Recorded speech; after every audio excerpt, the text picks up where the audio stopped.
Hello, fellow Homo sapiens. Welcome to Lifers. Here is the northern bald eagle. There are actually two subspecies of bald eagle. The northern bald eagle can be found in the northern United States, Alaska, and Canada. And the southern bald eagle can be found in the southeastern United States and Mexico. This is the only sea eagle found in North America. And they are very, very closely related to the white-tailed eagle of Europe.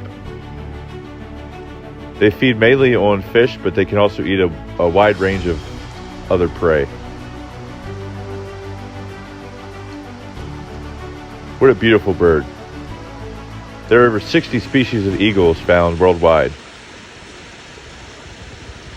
See you next time on Life.